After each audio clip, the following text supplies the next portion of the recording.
Fala galera, tudo tranquilo?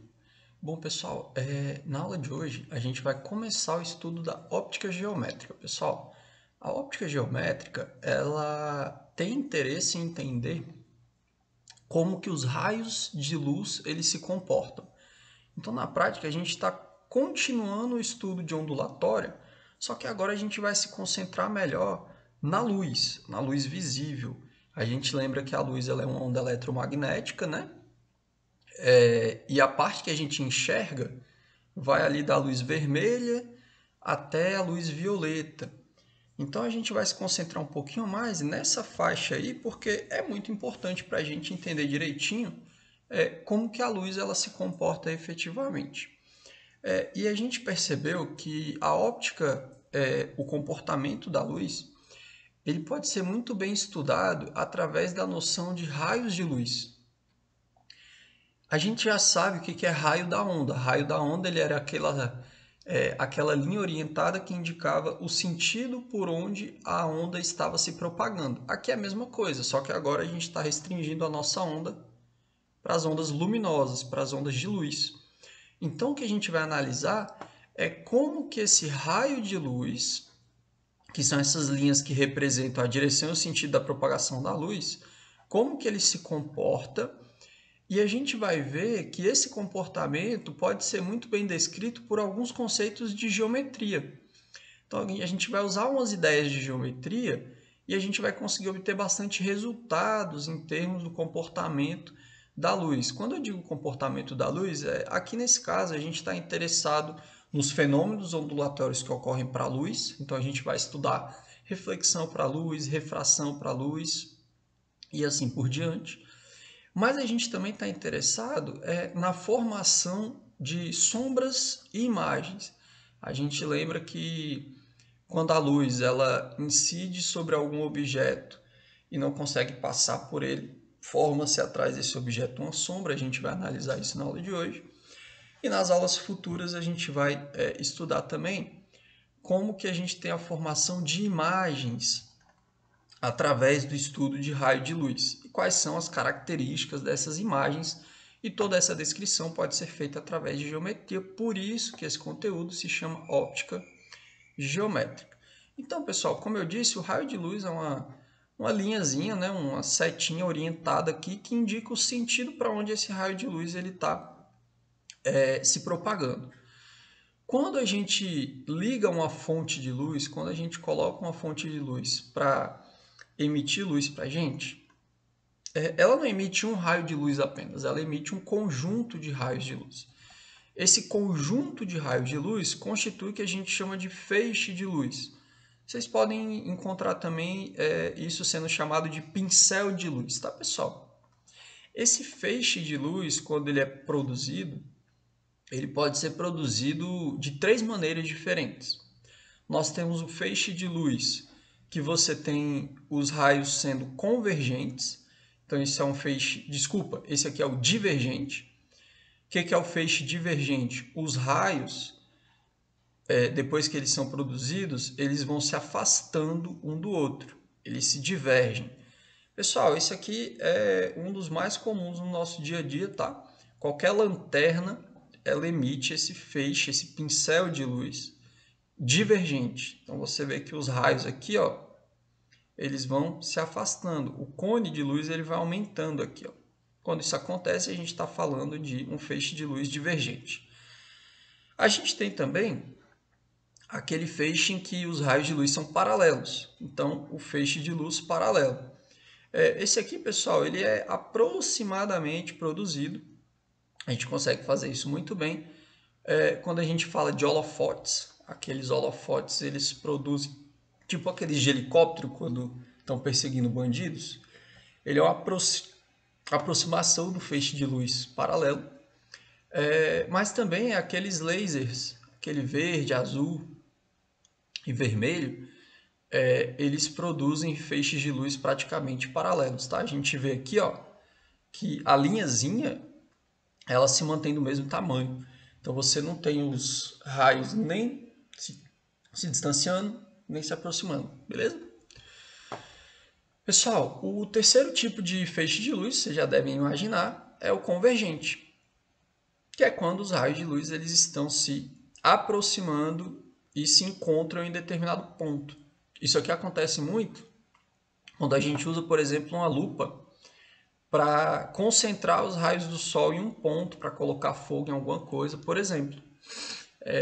Isso produz, após a passagem dos raios de Sol pela lupa, isso produz um feixe de luz convergente.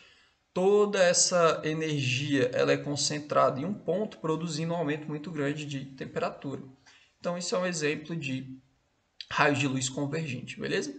Então, isso aqui é o raio de luz e o conjunto de raio de luz constitui o feixe de luz e a gente vai estudar exatamente o comportamento desses raios de luz e desses feixes de luz, beleza? Bom, primeira coisa interessante beleza, a gente vai estudar a luz, então vamos analisar direitinho quem pode produzir luz para a gente ou quem emite luz para a gente. A gente chama de fontes de luz, né, pessoal? Nós temos dois tipos de fonte de luz. Nós temos os corpos que são luminosos, esses caras a gente chama de fonte primária de luz. São os caras que emitem luz própria, então eles emitem a luz que eles próprios produzem. Pessoal, quais são esses corpos? A gente sabe muito bem, né? O Sol, estrelas, uma vela acesa, uma lâmpada, ela emite a luz que ela produz. Então, todos esses corpos que possuem luz própria, que emitem a luz que eles mesmos produzem, são chamados de fontes primárias ou corpos iluminados ou corpos luminosos. E a gente tem as fontes secundárias de luz, que é aquele pessoal que reenvia a luz que eles recebem. São os corpos iluminados. Na verdade, a maioria dos corpos que a gente enxerga são corpos iluminados, né? Na ausência da luz do sol ou de uma lâmpada, a gente não enxerga. Então, esses caras a gente chama de fontes secundárias de luz ou corpos iluminados. Eles reenviam a luz que recebem através da reflexão, né, pessoal? Então, por exemplo, agora, nesse momento vocês estão conseguindo ver meu rosto aqui, graças à luz do sol que está entrando pela janela. Essa luz do sol é refletida no meu rosto e chega aqui na câmera do meu computador e você consegue me ver. Então eu sou um corpo que está iluminado, eu estou sendo uma fonte secundária de luz. E o sol que está mandando a luz bater no meu rosto é a fonte primária, ele que está produzindo a luz aí que está chegando aos seus olhos, beleza? Pessoal, exemplo clássico aqui de corpos iluminados é a Lua, né? A gente sabe que a Lua ela não possui luz própria, ela reflete a luz do Sol e qualquer objeto que receba a luz do Sol e você consegue enxergar, objetos que não seriam enxergados sem a luz do Sol, são corpos iluminados, são fontes secundárias. Então, basicamente, tudo que a gente tira foto aí, que não produz luz própria, é exatamente fonte secundária de luz, tá? Então, quando você tira uma foto, por exemplo, você tem os raios de luz sendo refletidos pelos objetos da foto, então aqui no caso pelas árvores, pelas montanhas, pela água, e essa luz que é refletida, ela chega até a sua câmera fotográfica e é captada, né? Captada e registrada lá no sensorzinho da câmera. Hoje em dia esses sensores são digitais, né? Antigamente a gente colocava chapas sensíveis aí à presença de luz. Bom, então a gente estudou o que são as fontes de luz. Agora a gente tem que ver quais são os meios materiais por onde essa luz pode ou não se propagar. Quando a gente fala da luz, a gente considera três meios materiais distintos aqui. Nós temos o meio transparente, que a gente já tem uma noção do que é, né, pessoal? O meio que é transparente é aquele que a gente consegue enxergar através dele. Se eu consigo enxergar através dele, significa que a luz está passando por ele de forma bem definida. Então, o meio material em que você consegue enxergar através dele com nitidez, significa que a luz está passando por ele de forma bem definida. A gente lembra que quando a luz ela muda de meio material, na verdade qualquer onda, quando muda de meio material, ela sofre uma refração, né, pessoal? Então é exatamente isso. Quando a refração ela é bem definida e a onda eletromagnética da luz consegue se propagar através de trajetórias bem definidas dentro desse meio, a gente diz que esse meio é um meio transparente. Existem outros dois meios interessantes. Você tem o meio translúcido, ele é aquele que permite a propagação de luz no interior dele, só que ele produz distorções na trajetória. Ele faz com que a trajetória dos raios de luz dentro dele fique meio caótica. E aí, quando você vê uma imagem através de um meio translúcido, você vai ver uma imagem distorcida ou você não vê a imagem muito bem. Isso é o que vai acontecer com o meio translúcido. E a gente tem o meio opaco, que é o cara que não permite a propagação da luz. Então, por exemplo, se eu jogar um feixe de luz, que é o que está acontecendo agora, aqui na parede atrás de mim, essa luz ela não consegue atravessar a parede. Isso porque o cimento, o tijolo, a tinta são meios materiais opacos. A luz não consegue se propagar dentro deles, tá? Então aqui a gente tem alguns exemplos, ó. Nesse exemplo aqui a gente tem essa parte do vidro, que é tipo um vidro... eu nem sei dizer o nome disso. Bom, esse vidro chapiscado aqui, a gente consegue ver que tem alguém aqui atrás, né? Mas a gente não consegue identificar direitinho, saber direitinho quem são essas pessoas ou o que elas estão vestindo certinho, né? A imagem ela não está nítida para a gente. Então esse meio material aqui é um meio translúcido. E essa parte do vidro aqui de baixo, que a gente consegue ver direitinho aqui as pernas do cara aqui e as pernas da mulher, é um meio material transparente, eu consigo ver a imagem direitinho. Então, nessa imagem, a gente tem aqui o vidro translúcido, que é um meio translúcido, e o vidro normal, que é o vidro, que é um meio material transparente. E quando a gente bota uma cortina, por exemplo, para bloquear a passagem da luz do sol, a gente está fazendo com que a cortina não permita a passagem da luz, né? Então, a cortina aqui, nesse caso, ela é o meio opaco. Pessoal, uma coisa que é interessante dizer aqui, um detalhe que é interessante é o seguinte: a gente está concentrando nossos estudos na luz visível, que é o que a gente enxerga. Mas uma coisa bem interessante é que, por exemplo, o vidro, ele é um meio transparente para a luz visível, mas é interessante que algumas faixas do infravermelho não conseguem atravessar o vidro. Então, se a gente pensar em uma radiação infravermelha, ou uma radiação ultravioleta, talvez, que não consiga atravessar determinado material, o material ele pode ser transparente para a luz, mas pode ser opaco para o infravermelho, por exemplo, para algumas faixas de infravermelho. Então, a característica do meio material, se ele é transparente, translúcido ou opaco, depende também da frequência da radiação que você está analisando. Aqui a gente vai ficar concentrado para a luz visível, né? Mas às vezes é interessante estudar também outras ondas eletromagnéticas de forma ou de uma forma parecida, com uma descrição parecida da óptica geométrica. E aí você tem algumas mudanças nesse sentido. Pode ser que um meio material que é transparente para a luz visível não seja transparente para uma onda na faixa do infravermelho, por exemplo. Tá bom? Mas aqui a gente vai se concentrar na luz visível, beleza? Bom, então a gente já sabe quais corpos produzem luz e como que a luz se propaga nos meios materiais ou como que ela pode se propagar, né? A gente tem essas três maneiras aqui. E agora a gente vai falar um pouquinho sobre as cores, né, que a gente enxerga. Pessoal, basicamente o nosso sistema de cores ele é dividido, é o tal do RGB, né? Que é o Red, Green, Blue. Que é isso aqui, a gente tem três cores primárias, que é o vermelho, o verde e o azul. E basicamente as outras cores são formadas pela mistura dessas três cores. Quando a gente mistura em porções iguais o verde com o azul, a gente tem uma cor composta que a gente chama de ciano. Quando a gente tem uma mistura em porções iguais do azul com o vermelho, a gente forma essa corzinha aqui que a gente chama de magenta, é uma cor composta também. Quando a gente mistura o vermelho com o verde, dá o amarelo, que a gente conhece muito bem, né? E quando a gente mistura tudo, a gente tem a composição da luz branca. Tá bem aqui. Então, quando a gente está falando de luz, a mistura de luz de todas as três cores, de todas as frequências, de todos os comprimentos de onda, forma para a gente a luz branca. Beleza, pessoal?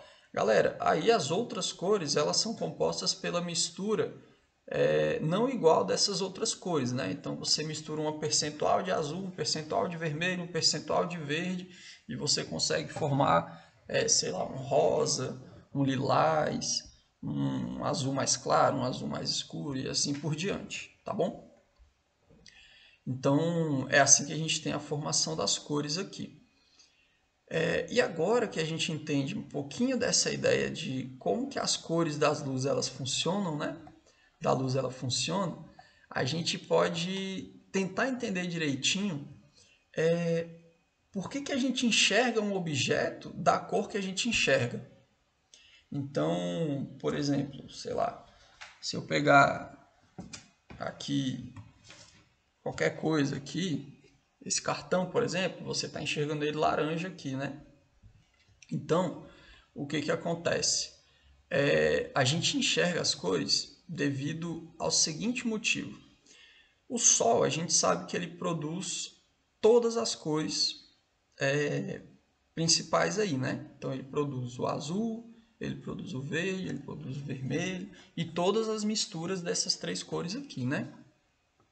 E o que acontece é que quando essa luz ela incide sobre o objeto, no nosso caso aqui é uma maçãzinha, a gente enxerga que esse objeto ele é vermelho.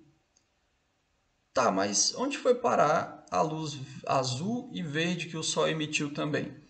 Essa luz azul e verde, pessoal, ela foi absorvida pela casca aqui da maçã. Então, a gente tem a absorção das outras cores e a reflexão da cor que a gente enxerga. Então, a gente enxerga a cor que é refletida pela superfície do material. Aquilo que é refletido vai ser o que a gente enxerga. O que a gente não enxerga é o que é absorvido. E aí a gente tem a composição das cores de cada objeto, né? Cada objeto de determinada cor vai refletir uma porcentagem de cada uma dessas cores primárias, formando a cor que você enxerga. Por exemplo, se você tem um objeto que é branco, a gente sabe que a luz branca ela é composta da mistura das três cores principais. Então quer dizer que esse cara que é branco, esse ovo aqui, ele está refletindo todas as cores emitidas pelo Sol aqui para a gente, beleza? Então é assim que a gente enxerga as cores dos objetos, ok? Bom, agora que a gente entendeu as cores, a gente vai entrar no primeiro princípio importante de propagação da luz. Pessoal, o primeiro princípio diz que a luz ela se propaga de forma retilínea. Então, a luz ela sempre se propaga de forma reta e linear. Cuidado! Quando ela sofre refração, que passa de um meio material para outro, a gente sabe que ela vai sofrer um desvio. Mas se ela estiver se propagando em um meio homogêneo e transparente, claro, né? Se não for transparente, ela não consegue se propagar de forma linear, né? Se for um meio translúcido, ela vai sofrendo desvios. Então, quando ela se propaga em meio homogêneo e transparente, quer dizer, quando não há mudança do meio material, a luz ela vai se propagar em linha reta.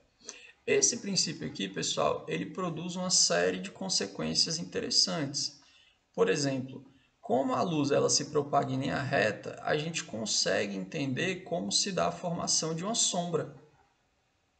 Se eu tiver uma fonte pontual de luz aqui, eu vou ter raios de luz indo nessa direção, raios divergentes, né? Então, eu vou ter aqui os raios divergentes indo nessa direção. E aqui também. Só que aqui o objeto que eu coloquei um objeto opaco, a luz não vai conseguir atravessar ele. Então, esses raios que passam por aqui, eles não conseguem atravessar o objeto. Então, aqui atrás eu não vou ter a presença da luz. Então, eu vou ter aqui a formação de uma região de sombra. Então, qualquer coisa que esteja aqui nessa região vai ser formada uma sombra nessa região. Essa faixa toda aqui, essa região toda em que você vai ter a formação de sombra, a gente chama de cone de sombra, tá, galera? Então, quando você tem uma fonte pontual, você tem a produção de um cone de sombra. É uma região onde você sempre vai ter uma sombra aqui atrás. Por outro lado, Se a fonte de luz que você está usando não for pontual, se ela for uma fonte extensa, acontece uma coisa bem interessante. A gente pode considerar cada pontinho de uma fonte extensa como várias fontes pontuais. Então é tipo assim, imagina um laser, ele é uma fonte pontual. Agora imagina que você componha uma lâmpada com vários laserzinhos pequenininhos. Aí você se torna um conjunto de fontes, né? Vira um com uma fonte extensa. O tamanho dela fica relevante. E olha só o que é interessante. Se a gente analisar a parte de cima da nossa fonte, ela produziria um cone de sombra nessa região aqui, ó. Você tem esse raio vindo aqui por baixo e esse raio vindo aqui por cima, e você teria aqui uma região de sombra. Só que a parte de baixo da fonte, ela vai produzir um outro cone bem aqui, ó. Então você teria toda essa região aqui de sombra. Só que nessa região aqui, que corresponderia à sombra da parte de baixo da fonte, ela é iluminada pela parte de cima da fonte. E essa partezinha aqui de baixo, que seria a sombra da parte de cima da fonte, ela é iluminada pela parte de baixo da fonte. Então essas duas regiões aqui, esses dois triângulozinhos que eu destaquei aqui, são regiões que são iluminados, só que não pela fonte toda, eles são iluminados só por parte da fonte. E aí, pessoal, nesse caso, a gente forma uma região de iluminação parcial. Quando a gente tem essa região de iluminação parcial, a gente chama de região de penumbra. É uma região que é iluminada, mas não é iluminada por toda a luz que a fonte está emitindo. E você tem a região que não recebe luz nem da parte de cima, nem da parte de baixo da fonte. Essa região é a região de sombra mesmo. Então a gente tem formação de duas regiões. Uma região que é parcialmente iluminada, a gente chama de penumbra, e a região que não é iluminada, nós chamamos de sombra, beleza? Então temos a formação desses tipos de regiões diferentes quando a fonte ela é extensa. Se a fonte for pontual, aí a gente tem só a região de sombra, não tem formação de penumbra, ok? Essa aqui é a ideia. Através dessa ideia aqui, pessoal, de região de sombra e penumbra, a gente consegue estudar os eclipses.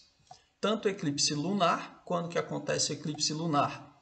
Quando a Terra produz uma sombra e a Lua está dentro desse cone de sombra. Quer dizer que a luz do Sol não vai bater na Lua, a Lua vai estar numa região que não é iluminada pela luz do Sol, e aí a gente vai ver aquilo que a gente chama de eclipse, né, pessoal? A gente vai ter a Lua lá, só que ela não vai estar recebendo a luz do Sol. Aí a gente chama de eclipse lunar. Pessoal, lembrando que para isso acontecer, a gente precisa ter o exato alinhamento aqui do Sol, Terra e Lua, né? Por isso que não acontece todo dia esse negócio. Você precisa desse alinhamento que ocorre de tempos em tempos, demora para ocorrer. Esse é o eclipse lunar. O eclipse lunar é o mais comum, né? Ainda aparece com um pouco mais de frequência. Por exemplo, quando a Lua ela está aqui na divisão entre a região de penumbra e de sombra, a gente tem aqui o que a gente chama de eclipse parcial, quando não é o eclipse total, né? Quando ela está na região da sombra, é o eclipse total.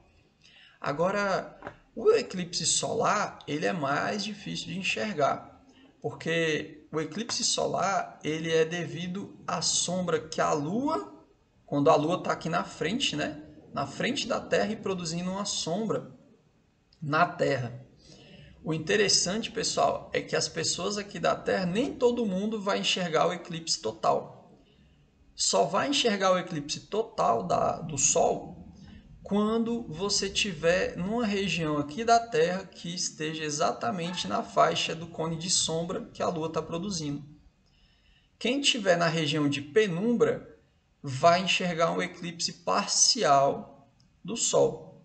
E quem estiver nas outras regiões nem enxerga, né, pessoal? Nem vai enxergar aí, porque não tem sentido ter eclipse do Sol à noite, né? Então, só dá para enxergar em alguns momentos e numa faixa pequenininha aqui do planeta, né? Então é mais difícil de acontecer o eclipse solar. Então assim a gente tem a formação dos eclipses, né, pessoal? Basicamente é quando um astro está produzindo sombra na Terra ou quando a Terra está produzindo sombra na Lua, por exemplo. Aí a gente tem a formação dos eclipses.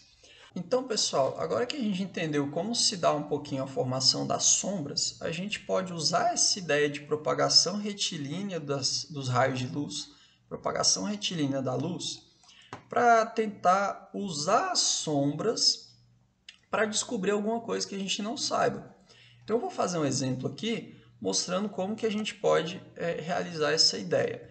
Então, olha só esse exemplo. Eu tenho um edifício iluminado pelos raios solares, e esse edifício que é iluminado, ele projeta uma sombra de 72 metros no chão. Simultaneamente, uma árvore de 2,5 metros de altura, ao lado do edifício, projeta uma sombra de 3 metros. Ele quer que eu determine a altura do edifício. Então, essa aqui é a ideia, pessoal. Olha só. Os raios solares, quando eles chegam na superfície da Terra, eles chegam praticamente paralelos. Então, a gente tem aqui os raios solares chegando paralelos aqui para a gente. Então, o que eu sei? O ângulo de inclinação desse raio solar que está produzindo a sombra aqui do edifício, do prédio, ele tem a mesma angulação do raio solar, né, que está produzindo a sombra da árvore. Então, você tem os raios aqui chegando nessa inclinação. Devido a esse fato, a gente enxerga que esse triângulo aqui, ó, qual triângulo? O triângulo que você tem a árvore, a sombra dela e o raio solar, ele é um triângulo semelhante ao triângulo formado pelo prédio, a sombra do prédio, que vai ser formada aqui no chão, né? E o raio solar também. Como esses triângulos eles são semelhantes, eu consigo, através da medida da sombra da árvore e da sombra do prédio, eu consigo usar uma semelhança de triângulo e descobrir qual é a altura do prédio. Então, a gente pode usar a ideia da propagação retilínea da luz para determinar, por exemplo, a altura de um objeto medindo a sombra produzida por ele e de outro objeto menor, que eu consiga medir a altura de forma mais simples, tá? Tá, professor? E como que eu faço isso? Pessoal, é só usar a semelhança de triângulos. O que eu quero dizer com isso? A altura do triângulo maior está para a altura do menor. Tá aqui, ó. A altura do maior é a altura do prédio. A altura do triângulo menor é a altura da árvore. Então, esse está para esse. Assim como, que é o sinal de igual, né? A sombra maior, que é a sombra do prédio, está para a sombra menor, que é a sombra da árvore. Então, a altura do prédio está para a altura da árvore, assim como a sombra produzida pelo prédio está para a sombra produzida pela árvore. E agora é só a gente resolver essa regrinha de 3 aqui, ó. Pessoal, o 2,5 aqui que está dividindo, eu vou passar para o outro lado multiplicando. Então, a altura do prédio vai ser o 72 dividido por 3 vezes 2,5. Estava dividindo, passei multiplicando. Pessoal, fazendo essa continha aqui, a gente encontra 60 metros de altura. Então, 72 dividido por 3 vezes 2,5 dá 60 metros de altura. Então, usando uma simples semelhança de triângulo, a gente conseguiu determinar a altura do prédio, tendo a medida da sombra produzida por ele e da sombra produzida por uma árvore, que eu sei a altura. Pessoal, não precisava ser uma árvore, poderia ser a sua sombra. Você sabe sua altura, você vai lá, mede o tamanho da sombra que você está produzindo e compara com o tamanho da sombra produzida por um prédio ou pelo objeto que você quiser descobrir a altura aqui, beleza? Então, uma ideia bem interessante que mostra um pouquinho da aplicação geométrica da propagação retilínea da luz, beleza? Pessoal, o último ponto que eu quero mostrar para vocês hoje é um instrumento que foi usado há muito tempo e é usado quase que até hoje, que é a câmara escura de orifício. Pessoal, o que é essa câmara escura de orifício? Basicamente, eram as máquinas fotográficas de antigamente. Então, não sei se vocês já viram em filmes ou em desenhos, essas máquinas fotográficas em que o fotógrafo entrava embaixo de um pano preto e você tinha essa caixa aqui e um grande flash aqui em cima e você conseguia registrar a imagem. Essa maquinazinha aqui, ela era nada mais do que uma câmara escura. Era só uma câmara, uma caixa fechada, muito escura lá dentro, com um pequeno furinho aqui na entrada. Tá, professor, e daí? Pessoal, e daí que esse furo permitia que só poucos raios de luz entrassem aqui dentro. E esses raios de luz formavam uma imagem aqui no fundo da caixa, que era onde era colocada a chapa, né? Era colocado ali um filme sensível à presença da luz e ficava registrado naquele filme a radiação, né? A luz que bateu aqui dentro. Então você tinha a formação de uma imagem aqui no fundo. Então basicamente a câmera escura é isso aqui, ó.